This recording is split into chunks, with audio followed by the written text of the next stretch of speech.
Equality for natural consumption. So প্রথমে আমার পরিচয়, আমি ডক্টর তাসমিনা হক তমা। আমি এমবিবিএস কমপ্লিট করেছি হোলি ফ্যামিলি রেড লাইন। সেটা হচ্ছে যে আমি পিসিওএস এ সাফার করা নারী। So I have been suffering from PCOS since my teenage years. আমি অনেক সময় বিভিন্ন জায়গায় অ্যাওয়ারনেসে শুরু, এন্ড আলহামদুলিল্লাহ এট দিস মোমেন্ট আমি পিসিওএস একদম লাইফস্টাইল মডিফিকেশনের মাধ্যমে কন্ট্রোলে রেখেছি। আলহামদুলিল্লাহ আমার একটা বেবি আছে, আল্লাহর রহমতে আলহামদুলিল্লাহ। বাট এই যে লাইফস্টাইল মডিফিকেশন, এটা যে আসলে পিসিওএস এর জন্য কতটা important, not only for PCOS, কোনো হরমোনাল ইমব্যালেন্স বা ইনফার্টিলিটি, এই যে জায়গাগুলোতে আসলে লাইফস্টাইল মডিফিকেশন যে কতটা ইম্পর্টেন্ট সেটা আমি আমার যে নিজের জার্নি সেখান থেকে বুঝতে পেরেছি, বা সেখান থেকে আসলে এটার ইম্পর্টেন্সটা বোঝা। এবং সেই শিফা ওয়েলনেস আমি স্টার্ট করেছিলাম do have the struggles to overcome this problems naturally through lifestyle modification. আমাদের যে প্রোগ্রামটা দিয়ে আমাদের শিফা ওয়েলনেসের শুরু, সেটা হচ্ছে 12 week PCOS and fertility mastery mentorship programme.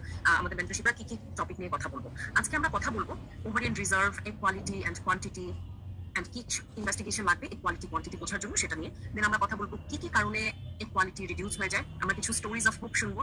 আমরা কিছু ইকুয়ালিটি ইমপ্রুভ করার যে প্ল্যান সেটা আমরা শুনবো, তাই না? সেটা নিয়ে আমরা কথা বলবো ইনশাল্লাহ, যে কিভাবে ইকুয়ালিটি ইমপ্রুভ করা যায়। তো 4টা স্টেপ নিয়ে আমি ডিটেইলে ডিসকাস করবো ইনশাল্লাহ।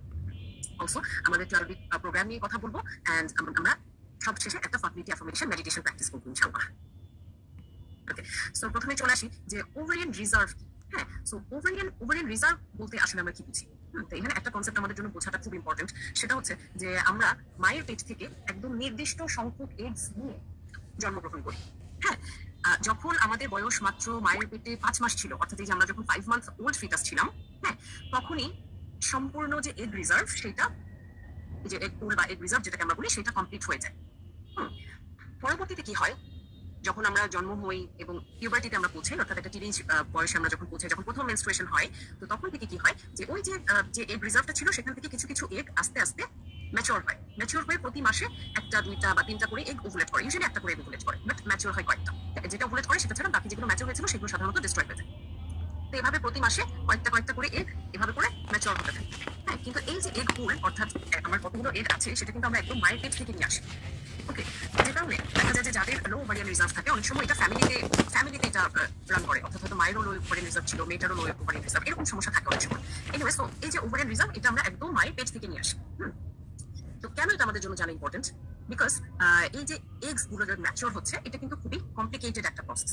হ্যাঁ, খুবই কমপ্লিকেটেড একটা প্রসেস। আমি এটার ছবিটা দেখাবো কিছুক্ষণ পরে, যে কতগুলো প্রসেস পার হয়ে একটা এগ ম্যাচিওর হয়। তো মায়ের পেটে আমরা যখন ছিলাম একদম মাত্র 5 মাস বয়সে, মানে মায়ের পেটের ভিতরে 5 মাস বয়সে, তো সেই অবস্থাতেই কিন্তু এগস অনেকগুলো ম্যাচুরেশন প্রসেস পার হয়।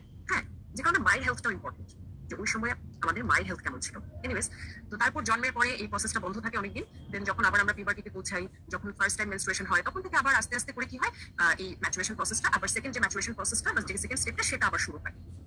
হ্যাঁ, তো প্রথমত এই যে ম্যাচুরেশন প্রসেস হয়, দেন ওভুলেশন হয়, তাই না? এই ম্যাচুর হয়ে একটা ওভুলেট করলো। ওভুলেশন হওয়ার পরে কি হয়, যদি ইন্টিমেসি হয়ে থাকে ওভুলেশন উইন্ডোতে, তাহলে স্পার্ম এসে সেটাকে ফার্টিলাইজ করে। ফার্টিলাইজ করার পরে তো শেষ হয়ে যায় না, ফার্টিলাইজেশন হওয়ার পরে সেটা আস্তে আস্তে গ্রো করে, একটু একটু করে বড় হয়। যখন 6 দিন হয়ে যায়, ডে 6-এ যে সেটা ইমপ্লান্ট করে, ইমপ্লান্টেশন বলি আমরা, তাই না? আমরা তো সবাই টার্মগুলো জানি। তো এই যে এতগুলো কাজ করছে একটা ছোট্ট এগ, সেটার জন্য কিন্তু প্রচুর এনার্জি দরকার। কারণ এই সময়টাতে একটা এমব্রিও বা মাত্র যেটা ওভুলেট করলো যে এগটা, এবং পরবর্তীতে যে এমব্রিওটা ডেভেলপ করলো, এটা কিন্তু খুব ফ্র্যাজাইল থাকে, মানে খুব উইক থাকে। That's why every embryo needs some mommy egg, good mitochondria and plenty of other food supplies. হ্যাঁ, সো তার যদি গায়ে শক্তি না থাকে, তাহলে সে এত প্রসেস কিভাবে কমপ্লিট করবে? যেমন এখানে আমি আবার দেখাই, তাহলে বুঝতে ইজি হবে। যে এখানে পিজিসি দেখা যাচ্ছে, হ্যাঁ, পিজিসি গুলো আস্তে আস্তে বড় হয়ে এখানে প্রিমোডিয়াল ফলিকল হচ্ছে। এই যে প্রথমে যে পিঙ্ক কালারের যে স্টেজটা দেখা যাচ্ছে, এটা কিন্তু আমরা যখন মায়ের পেটে ছিলাম তখনই কমপ্লিট হয়ে গেছে। তারপর এই যে প্রিমোডিয়াল ফলিকলস গুলো যেগুলো আছে, এই যে পরে নিচের লাইনে যেটা দেখা যাচ্ছে যে স্টেজটা, এটা হচ্ছে আমাদের শরীরে হচ্ছে এগস গুলো। তো এটা দেখেন, একটা ছোট থেকে আস্তে আস্তে বড় হচ্ছে, অনেক কিছু গেইন করছে, অনেক কিছু লস করছে, দেন একটা প্রি ওভুলেটরি স্টেজে যে সেরকম বড় হয়ে যাচ্ছে। তারপরে দেখুন, এই যে এটা ধরেন ওভুলেশন হয়ে গেল। হ্যাঁ, এরপর ওভুলেশন হলো। ওভুলেশন হওয়ার পরে যে স্পার্মটা ভেতরে আসলো, ভেতরে আসার পরে জাইগোট ফর্মেশন করলো, ক্লিভেজ হলো। হ্যাঁ, এরপরে দেখেন একটা সেল থেকে, এখানে দেখুন 2টা সেল ছিল, তাই না? প্রথমে একটা সেল ছিল, একটা সেল থেকে 2টা সেল হলো, এখান থেকে 4টা, তারপরে যে অনেকগুলো সেল হলো, তারপরে দেখুন এরকম একটা ব্লাস্টোসিস্ট ফর্মেশন করলো। এগুলো আমরা সবাই ছোটবেলায় পড়েছি, কোষ বিভাজন আমরা সবাই পড়েছি, এগুলো সায়েন্সের চ্যাপ্টারে। তো হয়তো সেরকম মনে নেই, বা এখন হয়তো আমি বলার পরে রিলেট করতে পারছেন। তো এই যে দেখুন এরকম ব্লাস্টোসিস্ট হলো। এই যে ডে 6-এ ব্লাস্টোসিস্ট ফর্মেশন হওয়ার পরে এটা কি হবে, ইউটেরাসে ইমপ্ল্যান্ট করবে, অর্থাৎ আপনার ইউটেরাসে বসে যাবে। এর আগ পর্যন্ত, এই যে ডে 6-এর আগ পর্যন্ত, ডে 5 পর্যন্ত, ডে 1 থেকে 5, এই সময়টা কিন্তু এই যে জাইগোটটা বা এই এগটা, এটা কিন্তু ফ্রিলি ঘুরতে থাকে। তো এই সময়টাতে সে আসলে এনার্জি কোথায় পায়? সে কোত্থেকে এনার্জি পায়? এই যে এতগুলো কাজ হচ্ছে, একটা সেল থেকে এতগুলো শত শত সেল তৈরি হয়ে গেল, সে আসলে কোত্থেকে এনার্জিটা পাচ্ছে? সে কিন্তু এনার্জিটা পাচ্ছে এই যে এগটা ছিল, এগের ভিতরে যে শক্তিটা ছিল, যে এনার্জিটা ছিল, সেটা থেকে সে এনার্জিটা গেইন করছে। তাহলে আপনার এগ যদি উইক হয়, সে কিন্তু এই ডে 6 পর্যন্ত আসতেই পারবে না, তাই না? এটা কিন্তু প্রচুর হয়। প্রচুর হয় এরকম যে ডে 6 পর্যন্ত আসতেই পারে না, এটাকে অনেক সময় আমরা কেমিক্যাল প্রেগন্যান্সি বলি। তো এটা তো আসলে বোঝার কোনো উপায় নেই, বাট হয়তো বা আপনার এরকম একটা ফর্মেশন হয়েছিল, জাইগোট ফর্মেশন হয়েছিল, বাট আনফরচুনেটলি এগের উইকনেস বা মাইটোকন্ড্রিয়াল উইকনেসের কারণে সেটা আর ইমপ্ল্যান্টই হতে পারে। ওকে, তো দেখা যায় যে এই সময়টাতে পিরিয়ড হয়ে যায়, তো আমরা মনে করি যে এটা একটা নর্মাল পিরিয়ড, বাট অ্যাকচুয়ালি কিন্তু এটা একটা এমব্রিও ফর্ম করেছিল। সো কখন হচ্ছে যখন আপনার এগে পর্যাপ্ত এনার্জি নেই বা এগের কোয়ালিটিটা ভালো না। হ্যাঁ, আবার অনেক সময় যে দেখা যায় যে সে ইমপ্ল্যান্ট করে ফেললো, ডে 6 হয়তো জরাইতে বসে গেল, ইমপ্ল্যান্ট করে ফেললো, হ্যাঁ প্রেগন্যান্সি হয়ে গেল, বাট এই সময়টাতেও যদি এগ কোয়ালিটি ভালো না থাকে তখন মিসক্যারেজের চান্সেস থাকে।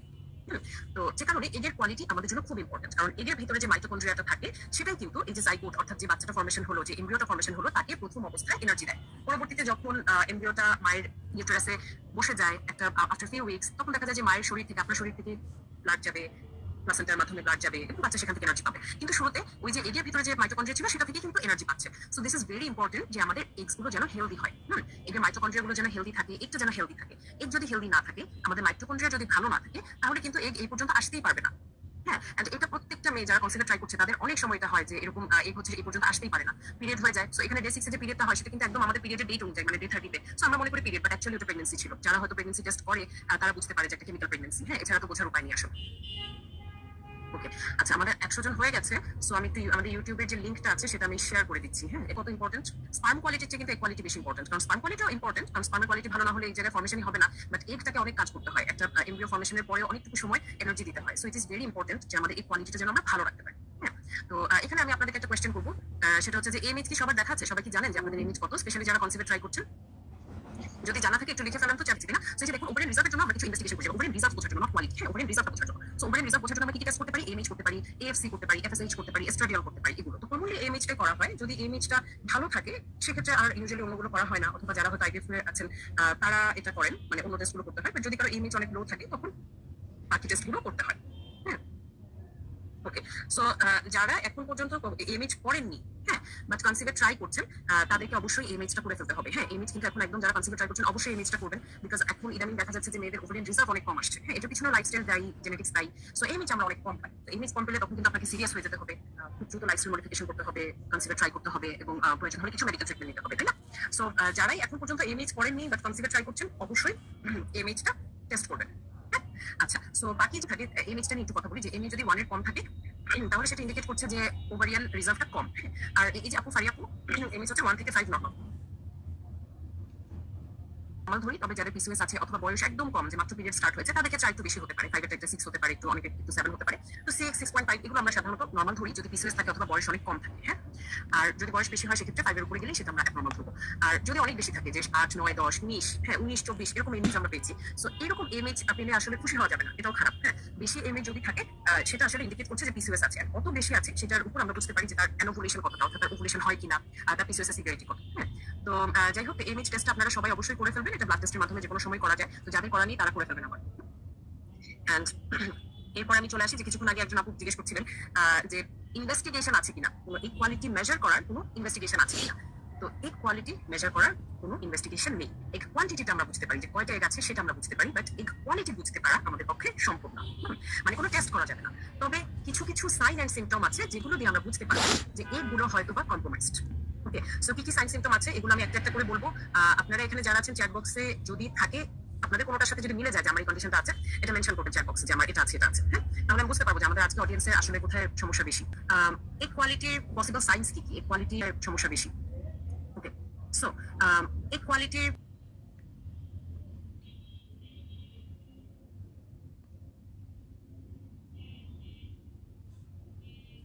সো কোয়ালিটির পসিবল সাইন্স কি কি, কোয়ালিটি রিডিউসড কোয়ালিটি, হ্যাঁ, বা পোর কোয়ালিটির পসিবল সাইন হচ্ছে প্রথমত এজ অ্যাবাভ 35।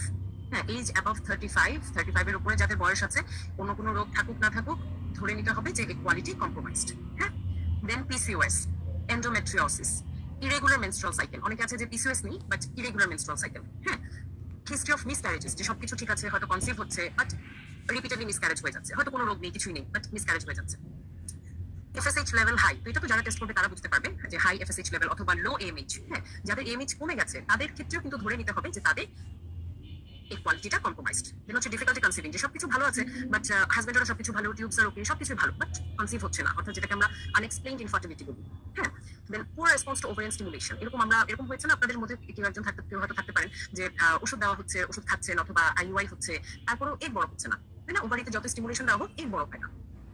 তো এই যে এগ বড় না হওয়া, এটাও কিন্তু পুয়ার এগ কোয়ালিটির সাইন। হ্যাঁ, so I want to know from the audience যে আসলে আপনাদের কার ক্লোসিস এন্ড অল মিসক্যারেজেস এই জিনিসগুলো মেনশন করছেন। আচ্ছা, সো আমি আবার চলে আসি যে কোয়ালিটি যে কমে যাচ্ছে এটা আসলে কেন কমে যাচ্ছে। হ্যাঁ, এটা নিয়ে আমি একটু আসি। সেটা হচ্ছে যে প্রথমত এইজ। হ্যাঁ, সো এইজটা আমি একটু বোঝাবো আপনাদেরকে। সেটা হচ্ছে যে আমি শুরুতে বলেছিলাম যে আমরা মাইপেট থেকে আমরা একটা ফিক্সড নাম্বার অফ এগস নিয়ে আসি, তাই না? সেখান থেকে যখন পিরিয়ড শুরু হয় ওই সময়টাতে প্রতি মাসে কয়েকটা করে এগ বড় হয় এবং একটা করে রিলিজ হয়। হ্যাঁ, এই যে এগ রিলিজ হচ্ছে কিভাবে রিলিজ হচ্ছে, আমাদের ব্রেন থেকে সিগন্যাল যায়, তখন ওভারিতে এগ ম্যাচিওর হয়, রিলিজ হয়। তো যে এগুলো সিগন্যালে রেসপন্স করে তারাই প্রথমে আসে, তাই না? ওখানে তো লাখ লাখ এগ আছে, তো সবাই তো একসাথে বড় হয় না, 3-4টা এগ বড় হয়, সেখান থেকে একটা ওভুলেশন হয়। হ্যাঁ, তো কোন এগগুলো সিগন্যালে ভালো রেসপন্স করবে আপনি বলেন তো? এটা আপনাদের সবার কাছে আমার কোয়েশ্চেন। যে ওই যে আপনার যখন ছিল তখন তো আপনার ওভুলেশন হচ্ছিল ছোটবেলায়, তো ওই সময় যখন আপনার ব্রেইনে সিগন্যাল আসে তখন এই যে লাখ লাখ এগ থেকে 4 থেকে 5টা এগ বড় হয়। হ্যাঁ, কিছু কিছু সময় আরেকটু বেশি 7-8টা বড় হয়। তো কোন এগগুলো প্রথম রেসপন্স করে এবং কোনগুলো প্রথমে ওভুলেট করে, যেগুলো এগের কোয়ালিটি ভালো নাকি যেগুলো খারাপ, কোনটা আপনাদের কি মনে হয়? সো ব্যাপারটা হচ্ছে এরকম যে আপনাকে হয়তো ক্লাসে টিচার পড়া এখনো যেগুলো রিলিজ হচ্ছে বেস্ট কোয়ালিটি এগুলো আর্লি রিলিজ হয়, বেস্ট কোয়ালিটি এগুলো সিগন্যালে রেসপন্ড করে এবং সেগুলো তাড়াতাড়ি রিলিজ হয়ে যায়। যে কারণে কি হয় যে যার বয়স এখন 35, আমাদের মধ্যে যাদের বয়স 35, তো যদি 15 বছর তো আরো আগেই পিরিয়ড শুরু হয়, তো ধরে নিলাম 15 বছর, তো 15 বছর বয়সে যদি পিরিয়ড শুরু হয়ে থাকে প্রায় 20 বছর হয়ে গেছে, 20 বছর হয়ে গেছে, তাই না? 15 থেকে 35, তো এই 20 বছরে কতগুলো পিরিয়ড হয়েছে, তার মানে যত ভালো ভালো এগ ছিল সব কিন্তু রিলিজ হয়ে গেছে। এখন যে এগুলো আছে সেগুলোর কোয়ালিটিটা আনফরচুনেটলি খারাপ, তাই না? তার মানে ভালো এগুলো কিন্তু আগে রিলিজ হয়ে যায়, যে কারণে দেখবেন যে অনেক অনেক জায়গায় মেয়েদের তাড়াতাড়ি বিয়ে হয়ে যায়, যে 14-15 বছর বয়সে বিয়ে হয়ে যায়, ওরা দেখবেন খুব তাড়াতাড়ি কনসিভ করে ফেলে। বা আমাদের দাদি নানিরা যাবে, যে কারণে যে আমাদের ডক্টররা সবসময় বলে না, ডক্টরের কাছে গেলে আগে ভালো থাকে, যত বয়স বাড়বে বা যত সময় যাবে তত এই কোয়ালিটিটা খারাপ হতে থাকবে, কারণ ভালো এগুলো রিলিজ হতে থাকে আগে। Okay. So mitochondria gets old and tired. Okay. And এই যে PCOS, endometriosis, কোনো immunological বা inflammatory disorders যদি থাকে তখন কিন্তু অল্প বয়সেও এই কোয়ালিটি খারাপ হতে পারে। হ্যাঁ, যে যার বয়স 19-20 বছর তারও কিন্তু যদি PCOS থাকে, endometriosis থাকে বা অন্য কোনো SLE, rheumatic fever, এই ধরনের কোনো rheumatoid arthritis, এই টাইপের কোনো ডিজিজ যদি থাকে তাদের কিন্তু অল্প বয়সে এই কোয়ালিটি খারাপ হতে পারে। হ্যাঁ, দেন রেডিয়েশন বা কেমোথেরাপি, কারো যদি ক্যান্সার হয় বা এরকম কোনো প্রবলেমে থাকে, তো সেক্ষেত্রে যদি কেমোথেরাপি রেডিয়েশন দিতে হয় তাদের ক্ষেত্রে কোয়ালিটি খারাপ হয়ে যায়, এই রিজার্ভ কমে যায়। সাব অপটিমাল নিউট্রিশন, আমাদের নিউট্রিশন যদি ঠিক না থাকে, নিউট্রিশন মানে কিন্তু শুধু খাওয়া না। হ্যাঁ, নিউট্রিশন মানে হচ্ছে যে আমি প্রপার নিউট্রিশন মানে হচ্ছে যে সবকিছু ব্যালেন্সড আছে কিনা। যদি সবকিছু ব্যালেন্সড না থাকে তাহলে কিন্তু এগ আসলে এনার্জি কোথায় পাবে, তাই না? খাবার যদি না থাকে, প্রপার নিউট্রিশন যদি না থাকে, প্রপার ভিটামিনস মিনারেলস যদি না থাকে, তাহলে এগ আসলে নিউট্রিশন কোথায় পাবে? অ্যান্ড খুব low physical activity and indoor lifestyle, ঠিক আছে? তো এই জিনিসগুলোর কারণে আসলে এগের কোয়ালিটি কমতে থাকে। সেখানে দেখুন আমি আবারও বয়সের কথাটা মেনশন করেছি যে আমাদের বডি কি করে, যত বয়স বাড়তে থাকে আমাদের বডিতে টক্সিন, মিউটেশন, সেলুলার ড্যামেজ বাড়তে থাকে, তাই না? আপনার 14-15 বছর বয়সে আপনার যে স্কিন ছিল, এখন 35 বছর বয়সে সেই স্কিনটা আছে, তাই না? স্কিন কিন্তু আগে খারাপ হয়েছে। So that is the natural process, যে আমাদের বয়সের সাথে সাথে আমাদের শরীরের সবকিছু একটু একটু করে ড্যামেজ হতে থাকে। দ্যাট ইজ ভেরি ন্যাচারাল, এখানে খারাপ কিছু নাই, এটাই প্রকৃতির নিয়ম, এটাই হবে। হ্যাঁ, সো কি হয়, বয়স বাড়ার সাথে সাথে আমাদের টক্সিন, মিউটেশন, সেলুলার ড্যামেজ এই জিনিসগুলো বাড়তে থাকে। তো এভাবে কি হয়, আমাদের এর ভিতরে যে মাইটোকন্ড্রিয়া ছিল সেই মাইটোকন্ড্রিয়া গুলো খারাপ হতে থাকে। হ্যাঁ, সো এটা রিসার্চে দেখা গেছে যে যখন একজন মহিলার বয়স 40 হয়ে যায়, by the time of which is 40, almost 1/3 of the mitochondria in her eggs are no longer efficient energy producers, অর্থাৎ 1/3 মাইটোকন্ড্রিয়া অলমোস্ট ইনঅ্যাক্টিভ হয়ে যায় যখন একজন নারী বয়স 40 হয়ে যায়। তো দেখা যায় যে 40 অথবা 40 কাছাকাছি যাদের বয়স আছে তারা হয়তো পিরিয়ড হচ্ছে, কনসিভ ট্রাই করছে, ট্রিটমেন্ট করছে, বাট কনসিভ হচ্ছে না। কেন? বিকজ হচ্ছে এর মধ্যে সেই ইনাফ মাইটোকন্ড্রিয়া বা ইনাফ এনার্জিটা নেই। তো সেক্ষেত্রে আসলে আমরা কি করতে পারি? হ্যাঁ, সো এখন মন খারাপ কার, যে বয়স তো আমরা কমাতে পারবো না, বয়স তো হয়ে গেছে, এখন আর কি করবো? হ্যাঁ, এরকম চিন্তা করে মন খারাপ হচ্ছে কার? Let me no. হ্যাঁ, কিছু টু মাই 20s তাই জন্য। আচ্ছা আচ্ছা, হ্যাঁ, সো এটা নিয়ে তো আজকে আমরা কথা বলবো। I am 40, what can I do? হ্যাঁ, এগুলো নিয়ে আজকে আমরা কথা বলবো, যে বয়স বাড়লো অথবা যে প্রবলেমস গুলো আছে সেগুলোতে আমরা আসলে কি করতে পারি, তাই না?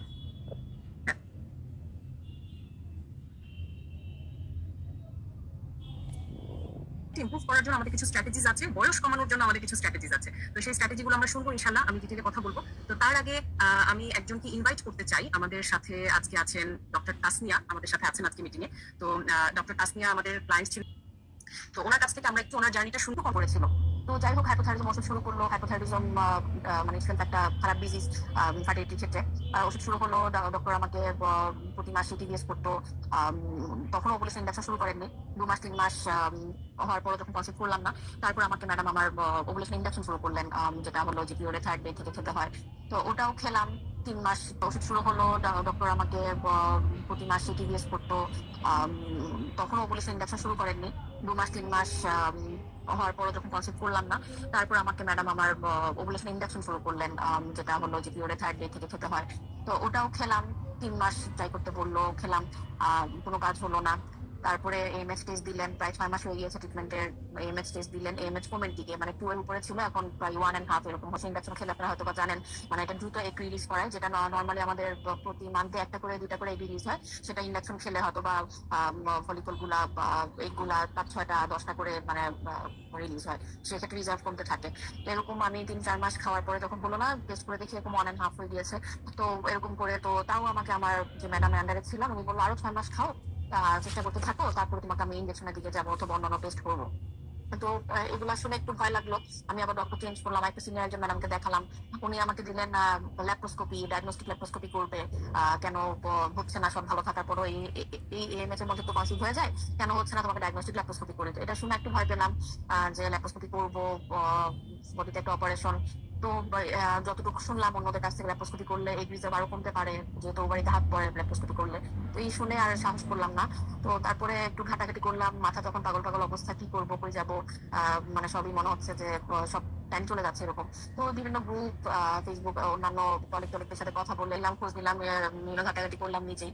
তো তখন টাইম চলে যাচ্ছে, আমাকে আইভিএফ করতেই হবে, খুব দ্রুতই আইভিএফ করতে হবে, এবং করলে তো বেশি করবো না, ইন্ডিয়া যেতে হবে। এই সেই করে নিজেই মানে ম্যাডামদের আসলে একটু নিজেই হয়তো একটু বুদ্ধি বেশি ছিল, ম্যাডামদের সাথে কথাবার্তা না বলে নিজেই আর আমি আমার হাজবেন্ড মানে চিন্তা করলাম যে তাহলে আইভিএফ এ যাই, আমার তো এনএস কমে যাচ্ছে, কমে যাচ্ছে, আইভিএফ এ যাই। এই করে ইয়া থেকে ইন্ডিয়ান থেকে উনির সাথে দেখা করলাম। উনি বললো আইভিএফ এখন করবা, আগে তুমি আইইউআই করে দেখতে পারো, তারপর আইভিএফ করবো, আইভিএফ এর ডিসিশন নিবো। তো আমার আসলে চাকরি যেহেতু করি, দুইজনই সরকারি চাকরি করি, দুজনের পক্ষে আমার আইইউআই করার জন্য ইন্ডিয়ায় যাওয়া, আবার দেশে আসা, 2 বা 3 বার ট্রাই করা, তারপর আবার আইভিএফ করা, মানে এই জার্নিটা করার মতো মানে আমার টাইম ছিল না আসলে সবকিছু ম্যানেজ করে। আবার আইইউআই করলে যতটুকু শুনেছি যে এটা মানে 90% শিওর হবে না, 10% শিওর হতে পারে, 2 লাখ ভালো থাকে, এই চান্স নিতে চাই না। আমার ধারণা ছিল আইভিএফ করলেই হয়তো বা মানে সবকিছু সাকসেস হয়ে যাবে। তো যাই হোক, ওই ম্যাডামকে দেখানোর 3 মাসের মধ্যে আমি ভিসা ছুটি সব ম্যানেজ করে দিল্লি যাই। দিল্লি যাওয়ার পরে আমার ফার্স্ট সব ইনভেস্টিগেশন আসলো, আমার এজ আরো কমে গিয়েছে, মানে রিজার্ভ আরো কমে গিয়েছে, এমএস মনে হয় 1.0 তখন, মানে প্রায় একদম লো রিজার্ভ। তারপর ডক্টর আমাকে বলো তোমাকে ডাবল স্টিমুলেশন শুরু করতে হবে, যে স্টিমুলেশন মানে নর্মালি যাদের ইঞ্জেকশন একটা ইঞ্জেকশন দিতে হয়, সেখানে আমাকে 2-3টা ইঞ্জেকশন, স্পেশাল কিছু ইঞ্জেকশন দিয়ে আমার শুরু করতে হবে জার্নিটা। তো ওভাবেই ম্যাডামকে বললাম একটা যে আমার ভালো মনে করেন, তো শুরু করলো। 14 দিন ইঞ্জেকশন চললো, আমার এগও ভালো পাওয়া গিয়েছিল, তখন আমার 14টা এক ডক্টর কালেক্ট করেছিল। কিন্তু সেবার আমার রেজাল্টটা খুব খারাপ আসে, মাত্র একটা মানে এমব্রায়ার হয়েছে আমার 14টা এক থেকে, যেখানে অ্যাটলিস্ট 5টা আমি আশা করছিলাম হবে, একটা এমব্রায়ার হলো। তো ওটা দেখে তো এখন আমার হলো 20 দিনের ছুটি নিয়ে গেছিলাম, আমার 20 দিনের ছুটি শেষ, দেখে মন খুবই খারাপ হলো, দুজন আরো ভেঙে পড়লাম। তো কিছু কারণে ম্যাডাম বললো একটা কালেকশন অবশ্যই করতে হবে, কালেকশন এমব্রায়ারটা আমার রিজার্ভ করে আছি, ডিজাইন করে আছি, তোমাদের একটা কালেকশন করবো, আর কিছুদিন পরে আসো। তো চলে আসলাম দেশে, তখনও এই যে কোয়ালিটি এইসব মানে এত বেশি বুঝতাম না, কি quality, sperm quality, semen quality, এগুলো এত বেশি বুঝতাম না, গুরুত্ব দিতাম না, ডক্টরও আসলে ভাবে বলেনি আমাদেরকে। তো যাই হোক, দেশে এসে আবার 2 মাস পরে দেশে নর্মালি থাকলাম। 2 মাস পরে আমাদেরকে আবার ছুটি ম্যানেজ করে যেতে হলো। গিয়ে তারপরে হলো আমার আবার ডক্টর টিভিএস করে আর আদার টেস্ট করে দেখলাম, তখন আবার আমার সাইকেল আরো সমস্যা, আমার হলো হরমোনাল ইমব্যালেন্সের জন্য হয়তো বা এই হলো ছোট বড় সাইজ, মানে একটা তো নির্দিষ্ট সাইজ থাকে প্রত্যেকটা ওভারিতে, 5টা 6টা যে কটা এগিয়ে থাকে একটা নির্দিষ্ট সাইজের মধ্যে থাকে, কিন্তু সেবার আমাকে দেখা গেল একটা এগ অনেক বড়, বাকি 5-6টা যেটা আছে ওগুলো অনেক ছোট ছোট। তো ডক্টর আমাকে বলতেছে আমি যদি এখন স্টিমুলেশন তোমার শুরু করি একটা বড় এগের জন্য, বাকি এগুলো বড় হতে পারবে না, এইবার এই সাইকেল তোমার হবে না। তো এটা তো আরো আরো অ্যালার্মিং। তো তখন আমরা কি করবো, তখন আমরা ডিসিশন নিলাম, ওখানে যারা এমব্রায়োলজিস্ট ছিলেন, আমার বোন মানে আমার এমব্রায়ো যারা বানাচ্ছিলেন, যারা ল্যাবে থাকেন, আমি চিন্তা করলাম ওনাদের সাথে কথা বলুন, ওনারা তোমার একটা দেখেছে, অথবা আমার হাজবেন্ডের সিমেন্টটা মাইক্রোস্কোপের নিচে দেখেছে। এখন ওনাদের সাথে আমি একটু কথা বললাম যে আসলে আপনি আমার গতবারে 2 মাস শারীরিক করে গেলাম, আপনি কেন আমার 14টা থেকে একটা কেন হবে, এটা কি আপনাদের কোনো ভুল না আমার শারীরিক কোনো সমস্যা? তখন ওনারা আমাকে বললো যে আচ্ছা, এর আগে বলে নিয়ে যেহেতু আমার এক কম হয়েছিল, আমার হাজবেন্ডের ডিএফআই টেস্ট করা হয়েছিল, ডিএনএ ফ্রাগমেন্টেশন ইনডেক্স, এটা হলো আরো সূক্ষ্ম একটা টেস্ট সিমেনের, ওটা ওর ভালো এসেছিল। আর এর জন্য আমি এমব্রায়োলজিস্টের সাথে কথা বলি। তখন উনি আমাকে বলে আসলে উনি যখন এমব্রায়ো তৈরি করতেছিলেন, আমার একটা মানে কমপ্যাক্ট ছিল না, উনি বলতেছিল যে সামথিং বুঝাচ্ছিল যে সাইটোপ্লাজম গুলো একটু ছাড়া ছাড়া, মানে কমপ্যাক্ট না, মানে জিনিসটা টাইট না, মানে একটু বলতেছিল মানে সমস্যা আছে, এটা বুঝাচ্ছিল যে আমার এই সমস্যা আছে মাইক্রোস্কোপের নিচে যেটা দেখলো। তো এটা তো আমাকে আগে বলেনি, আমি 2 মাস পরে যাওয়ার পর এটা বলতেছে। তো তখন আমার কাছে মনে হলো যে তাহলে আমার যেখানে যেহেতু আমার এমব্রায়ো বানাতে পারছে না, তো আমি ডক্টরকে বললাম এই সাইকেল আমার এক কালেকশন হবে না, আমাকে আপনি একটা যে আমার এমব্রায়ো ছিল 2 মাস আগে রিজার্ভ করে দিয়েছিলাম, এটা আমাকে ট্রান্সফার করে দেন, যদি হলে তো হলো, না হলে আমি এখন অন্য ডিসিশন নিবো। তো ডক্টর আমার কথা শুনে উনিও সাই দিলেন, বললো আচ্ছা ঠিক আছে, একটা ট্রান্সফার করে দেখি, যেহেতু তোমার এটা মোটামুটি গুড কোয়ালিটি, আমি ট্রান্সফার প্রোটোকল কথাবার্তা ভালো লেগেছে অন্যান্য রোগীদের সাথে কথা বলে। তো আপনার যে সেন্টার নাম জানতে চান পরে বলবো, আপাতত বললাম যে পরিচিত সবারই হয়তো সেন্টারটা, ওখানে আমি ঠিক করে আসলাম যে আরো 2-3 মাস পরে যদি আসি চেন্নাইতে আবার আইভিএফ করতে, তো আমি এখানে এসে করবো, ম্যাডামের কাছ থেকে বিভিন্ন সাপ্লিমেন্ট লাইফস্টাইলের বিভিন্ন কথাবার্তা শুনে দেশে চলে আসলাম। তো এসে এখন আর কি করবো শুধু ফেসবুকে ঘাটাঘাটি করি, মানুষের সাথে কথা বলে কি করবো, কেউ একটু ভালো ডিসিশন দেখবো কিনা, অনেক ডিসিশনে মানে শুনছিলাম কোয়ালিটি যেহেতু খারাপ, উনিও মনে করলেন যে কোয়ালিটি খারাপ, সাথে হাইপোথাইরিজম আছে, রিজাল্ট দ্রুত কমে যাচ্ছে, আমার সব রিপোর্ট দেখলেন। তো কি করবো, ওনার কাছে অ্যাডমিট হওয়ার আগেও আমি মানে আসলে দেশে এসে আমার হাতে 3-4 মাস টাইম আছে, ওটা আমি নিজে নিজে একটা আমার ওজন কমাতে হবে, নিজে নিজে ভাবলাম আমার 65 কেজি ওজন ছিল, আমার আর বিএমআই একটু কমাতে হবে 60, 59, 60 অথবা একটু কমলে ভালো হয়। তো আমি আরেকটা মানে অনলাইনে যে যোগা জুম্বা ক্লাস থাকে ওখানে একজনের কাছে ভর্তি হলাম, 2 মাস বা 1 মাসের মতো ভালোই করে মেনটেন করে 1 মাসের মধ্যে ওজন কমিয়েছিলাম, প্রায় 3 কেজি মতো ওজন কমে গিয়েছিল। পরে আপুর সাথে তার সঙ্গে আপুর সাথে কথা হয়, তখন ওনার সেটা উনি নেয়। পরে হলো আমার জন্য একটা ডায়েট চার্ট, মেনলি আমার ছিল হলো আমার একটা প্রোটিন, হাই প্রোটিন এবং হলো হেলদি নিউট্রিশিয়াস কিছু ডায়েট দরকার ছিল মেনটেন করে খাওয়ার, যেটার জন্য আমার এক কোয়ালিটিটাকে আমাকে শক্তিশালী করতে হবে, এটাকে আমার মজবুত করতে হবে ওটার জন্য। তো ভাবে আমাকে একটা কঠিন ডায়েট দেয়, আসলে প্রথমে শুরুতে এই ডায়েট মেনটেন করা আমার জন্য কষ্ট ছিল, মানে একটা কঠিন বলতে মানে খুব শক্তপোক্ত একটা ডায়েট, যে মানে যেগুলো নর্মালি আমরা ন্যাচারালি আমাদের লাইফ স্টাইল আমরা করি না, যেগুলো খাই না, এই টাইপের খাবারগুলো বেশি ছিল, এবং যা যা পছন্দ ছিল মোটামুটি সবই বর্জন করা হয়েছিল, এবং যা মানে পছন্দ করে কিছুই ছিল না লিস্টে। আসলে কঠিন একটা ডায়েট, তখন রোজার মাস শুরু হচ্ছিল, রোজার মাসে মানে এমন একটা অবস্থা যে কোনো ভাজা পদ খাওয়াই যাবে না, সাথে ইফতারে এবং অন্যান্য সময় মানে একটা সব দেখা যায় যে খাবারগুলো আমার পছন্দ করে ওইটা খাবারই আসলে মানে দেওয়া। তো একটু কষ্ট তো লাগতেছিল, কি করবো অনেক কিছু কিনলাম, তো মনে করলাম শুরু করতে হবে, আমার ডুয়ার ডাই সিচুয়েশন, এখন আমার 2বার আইভিএফ হয়েছে, এখন আমার এবার কিছু না কিছু করতে হবে না, আর উপায় নেই। একদিনও মনে হয় যে আমরা যেটা ট্রেডিশনাল ইফতার একদিনও আমরা করি না, সেদিন বাসায় আমি আমাদের দুজনে একজনও করে মেনটেন করেছিলাম সম্পূর্ণটা, একদিনও বাইরে কোনো খাবার খাইনি, পুরোটাই হেলদি। মানে আমার তখন ঢাকার বাইরে পোস্টিং ছিল, হতো যে আমার ইফতারে অথবা সিঁড়িতে আমার এগুলো খেতে হবে, সারাদিন মেনটেন করতে হবে, এগুলো নিয়ে যেতে হতো, আমার ঢাকার বাইরে আবার আসতে হতো। তাও আমি একটা দিনও আমার কলিগা দিত যে একটা দিন আমি মানে স্কিপ করি নাই, যে মানে আজকে চিট ডায়েট করলাম অথবা করলাম, একটা দিনও করি নাই, অথবা ডায়েটিশিয়ানের সম্পূর্ণ যে এত গ্রাম প্রোটিন, এত গ্রাম কার্বোহাইড্রেট ওটা হয়তো মেনটেন করতে পারতাম না। ওনাদের আবার দিনে আমি কি খেয়েছি ওটা আবার রাতের বেলা একটা মানে দিতে হতো, যে মানে কোন মিলে কত গ্রাম কি খেয়েছি ওটা আবার বলতে হতো, কয়েক পিস মাছ খেয়েছি, কয়েক পিস চিকেন খেয়েছি এরকম বলতে হতো। অনেক সময় ডায়েটিশিয়ান বলতেন, আপু বলতেন যে একটু প্রোটিন কম হয়েছে, আজকে কম হয়েছে, ফ্যাট কম হয়েছে এরকম বলতেন। তো তাও আমি মোটামুটি 70-80% আমি মেনটেন করা যত সময় মেনটেন করতাম। এভাবে আমি প্রায় 8 উইকস তো আমাদের উইকলি সেশন হতো, তার সাথে তারপর আবার যে প্রতিদিন রাতের বেলা উইকলি 5 ডেজ সন্ধ্যাবেলা আমাদের এক্সারসাইজ ক্লাস হতো, ওখানে আপু অনুযায়ী যে মানে ইনফার্টিলিটির জন্য পেশেন্টদের যে টাইপের এক্সারসাইজ করা দরকার এই টাইপের এক্সারসাইজ করাতে আমাদের প্রতিদিন রাতের বেলা রোজার সময় মেনটেন করা হয়েছে। তো এভাবে হলো চলতেছিল, ভালো চলতেছিল, যত সময় মেনটেন করতেছিলাম। তাছাড়া আপু আমাদেরকে প্রতি উইকে মানে আলাদা আলাদা করে পার্সোনালি সেশন থাকতো, মানে বলতো কিভাবে হলো নামাজ পড়তে হবে, কিভাবে আল্লাহর কাছে যেতে হবে, কিভাবে মানে চলতে ফিরতে কিভাবে জিকির করতে হবে, মানে এগুলো আসলে উনি বলতেন। মাইন্ডফুলনেস বলতেন, মানে মেডিটেশন করতে হবে, যেহেতু আমি খুব মানে অ্যাংজাইটির মধ্যে থাকতাম, কি করবো ওনাকে বলতাম যে হবে না মনে হয় আপু, আর কিছু হবে না, আমার সবকিছু হয়ে যেতে পারবো না। তো আপু বলতো যে আপনি ধৈর্য ধরেন, আপনি ন্যাচারালি দেশে থাকতেই যাওয়ার আগে ন্যাচারালি ট্রাই করেন, হতাশ হবেন না। উনি মানে যতটুকু সম্ভব উইকলি একদিন মানে আধা ঘন্টার মতো যতটুকু সম্ভব কাউন্সিলিং করতেন আমাকে। তো যাই হোক মাইন্ডফুলনেস করাতেন মাঝে মাঝে, মানে হলো যে মেডিটেশন যেটাকে বলে, এটা খুব কাজে দিত, খুব ভালো লাগতো শুনতে, একটু রিল্যাক্স ফিল করতাম। তো তারপরে হলো তো এইভাবে হলো আমার প্রায় 6-7 সপ্তাহ কেটে গেছে, ওই কোর্স তো ছিল 12 উইকস, 6-7 সপ্তাহ কেটে যাওয়ার পরে আমার আসলে ভিসা ইস্যুর জন্য আমার একটু আগে ইন্ডিয়া যেতে হচ্ছিল, আমার ভিসা শেষ হয়ে যাবে, এর মধ্যে আমার ইন্ডিয়া ঢুকতে হবে, এরকম একটা ইস্যু ছিল। তো আমি আসলে কোর্সটা মনে হয় আমার আরো 1-2 সপ্তাহ 2-3 সপ্তাহ বাকি ছিল, পুরোটা কমপ্লিট করতে পারিনি। আপনাকে বললাম কি করবো, আমাকে যেতেই হবে। তো আপু বললো আপনার যান, সমস্যা নেই, আপনি যদি আমাদের সাথে কন্ট্যাক্টে থাকা সব পসিবল হয় কন্ট্যাক্টে থাকবেন, আর না হলে আমি যেভাবে বলে দিচ্ছি এভাবে চলবেন, কোনো ডায়েট বলেন সবকিছু ভাবে চলবেন। তো ভাবি আর কি মোটামুটি 8-9 সপ্তাহ মেনটেন করার পর আমার চলে যেতে হলো ইন্ডিয়া। ইন্ডিয়া যাওয়ার পর আমার যে সেন্টার চুজ করে এসেছিলাম ওখানে গেলাম, ওখানে হলো সব ডক্টর আমাকে যাওয়ার পরে পিরিয়ডের সাইকেল অনুযায়ী গেলাম, আমাকে শুরু করলেন জার্নিটা, মানে আমার আবার স্টিমুলেশনের জার্নিটা শুরু করলেন। তখন এমএস মনে হয় একটু রিজাল্ট একটু বেশি ছিল, হয়তো যেখানে 2-3টা পাওয়া যাচ্ছিল আমার হয়তো এই তখন টিভিএস 6-7 এরকম দেখা যাচ্ছিল। তো যাই হোক ওই কালেকশনও আমার রেজাল্ট তেমন ভালো আসে নাই, আমাকে মনে হয় 7-8টা থেকে কালেক্ট করতে পেরেছিল, ওখানে মনে হয় 3টা এমব্রয় হয়েছিল। তো আমি যে সেন্টারে ছিলাম ওই ম্যাডাম আবার খুব মানে এ ক্লাস মানে A grade, B grade, C grade এরকম থাকে এমব্রয় কোয়ালিটি। তো 4টা এ যদি না হয় মানে উনি এমব্রয় ট্রান্সফার করে না, উনি বলে যে আবার করো এই কালেকশন, আবার করে এরকম মানে পেশেন্টটা ইয়া করতে থাকে, মানে সাইকেল চেঞ্জ করতে থাকে। তো আমাকে বললেন তোমার হলো 3টা এমব্রয় হয়েছে, একটা এ, একটা বি, একটা এ বি এরকম টাইপের, মানে একটা খুব ভালো বাকি 2টা মিডিয়াম। তো বললো তুমি কি করবা, এটা কি ট্রান্সফার করবা, এটা ট্রান্সফার করলে আমি যখন গ্যারান্টি দিতে পারতেছি না, আর তুমি যদি আরেকবার একটা মাস ওয়েট করে একবার ট্রাই করো, আরেকটা করো, যদি 2টা এমব্রয় হয় তাহলে মোটামুটি আমাদের 6-7টা থাকলে আমি 2বার ট্রান্সফার করতে পারবো একবার ফেল হলে। তো এবার আমি আর মানে ভয় পেলাম যে রিস্ক নিতে চালাম না, যে করে ফেলবো ট্রান্সফার আবার যদি আগের মতো হয়। তো ডক্টরের কথা মতোই শুনলাম। আর ওদিক দিয়ে হলো আমার ওদিক দিয়ে আমার ইন্ডিয়ার যে সেন্টার ওখানে ম্যাডামও আমাদের খুব মানে আমি তো এই কাশ্মীর আপুদের ডায়েট মেনটেন করছিলামই, ওখানে গিয়ে স্ট্রিক্ট ডায়েটে ছিলাম, দেশে বাইরে গিয়েও কোনো বাইরের রেস্টুরেন্টে একদিনও খাওয়া হয়নি আসলে।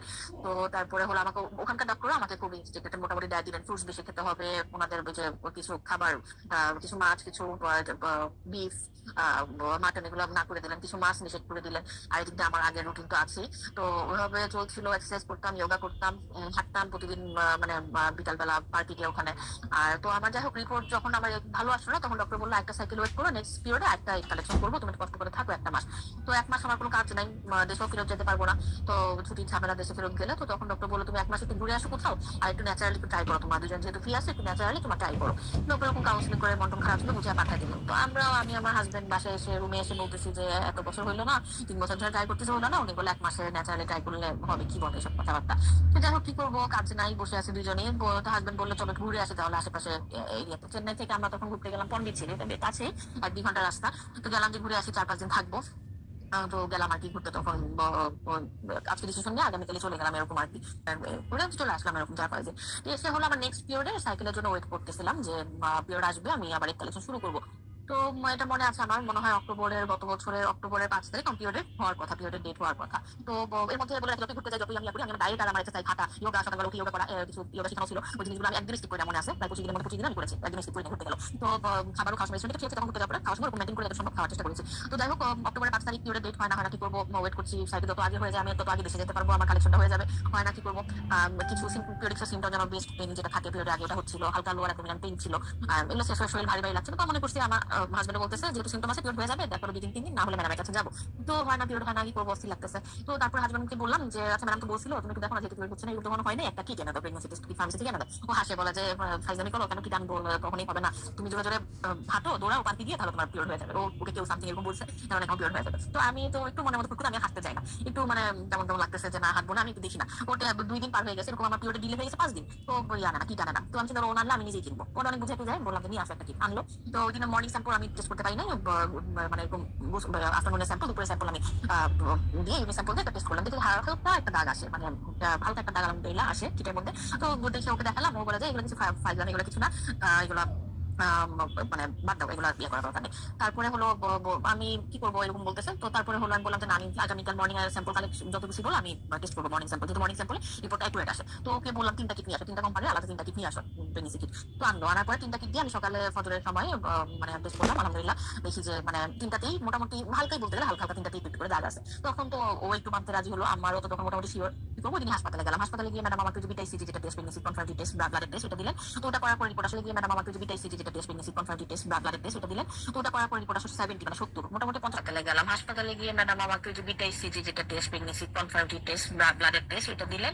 তো ওটা করার পর রিপোর্ট আসলে 70, মানে 70, মোটামুটি 50 করে থাকলে পজিটিভ ধরা হয়, নেগেটিভ হলে 5-এর নিচে থাকে। তো যাই হোক 70 আসছে। তো ম্যাডাম বলতে একটু তো কম আসছে, আমরা 24 ঘন্টা পরে আবার রিপিট করবো, যদি ডাবল হয় তাহলে কনফার্ম। তো তখন থেকে আরো হাত কাঁপাকাঁপি, আরো টেনশন, আরো ভয় শুরু হলো। তো যাই হোক 24 ঘন্টা পরে টেস্ট করার পরে আলহামদুলিল্লাহ 140 আসছে, 70 থেকে কাটায় কাটায় 140 ডাবল হলো। তারপরে তোমার খুশি হবো না, মানে কি করবো, মানে কিছু বিশ্বাস হচ্ছিল না, দুনিয়া মানে উল্টাল হয়ে গেছিল মনে হচ্ছিল, আলহামদুলিল্লাহ। তো যাই হোক এভাবে হলো, মানে আমার তারপরে হলো others test, hormonal test, sugar test, তারপরে হলো টিবিএস করা, তারপর কিছুদিন পর টিবিএস করা, সবই মানে একটু একটু করে আলহামদুলিল্লাহ একটু করে আগাচ্ছিল সুন্দর মতোই।